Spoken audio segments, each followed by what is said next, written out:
জামালপুরে তীব্র হয়েছে যমুনা নদীর ভাঙন। গেল 2 সপ্তাহে ইসলামপুরের মনিয়াচরের বসতভিটে সহ কয়েক একর ফসলের জমি চলে গেছে নদীগর্ভে।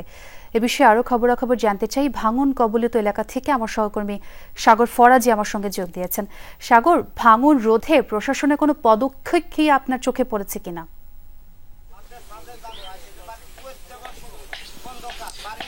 দেখুন, আমি প্রায় ঘন্টাখানেক হলো এই চরে অবস্থান করছি, অর্থাৎ জামালপুরের যমুনার নদীর যে মনিয়াচর এলাকায়।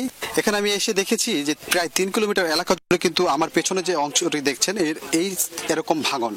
বিশেষ করে ওই যে ভিটাটি দেখছেন, এটি একটি মসজিদ ছিল। এই মসজিদ কিন্তু কিছুদিন আগে কিন্তু ভেঙে চলে গেছে। তো এই বিষয়গুলো নিয়ে যখন স্থানীয় যে পানি উন্নয়ন বোর্ড বা জেলা প্রশাসনের কাছে এই ভুক্তভোগীরা গিয়েছেন, তারা আসলে কোনো প্রতিকার পাননি। উল্টো তাদেরকে বলা হয়েছে যে নিজ উদ্যোগে কোনো কিছু করার জন্য।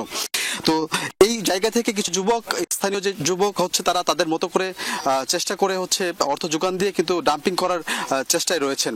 এছাড়া যদি একটু বিষয় বলি, এই চর অঞ্চলটি প্রায় 50 বছর যাবৎ উঠেছে। এখানকার মানুষও কিন্তু 50 বছর যাবৎ বসবাস করছে। তো সেই জায়গা থেকে এই মানুষগুলো দিন দিন বিপাকে পড়ে যাচ্ছেন। এই ভাঙন তীব্রতা বাড়ছে, আর আমরা লক্ষ্য করেছি যে এই ঘরগুলো নিয়ে এই পাশের একটি জায়গায় এইভাবেই কিন্তু তুলে রেখেছে, কোথাও তারা জায়গা পাচ্ছে না। তো সেই জায়গা থেকে মানুষ কিন্তু খুব বিপাকে পড়েছে, আর তারা কিন্তু প্রশাসনের হস্তক্ষেপ চাচ্ছে। আজকে কিন্তু এখানে অনেকেই জড়ো হয়ে কিন্তু এখানে তারা এই তাদের দাবিগুলো জানিয়েছিল।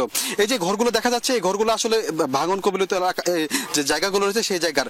শুধু যে ঘর ভেঙেছে, মসজিদ ভেঙেছে বা এরকম নয়, এই পাশাপাশি কয়েক একর ফসলের জমি ভেঙেছে।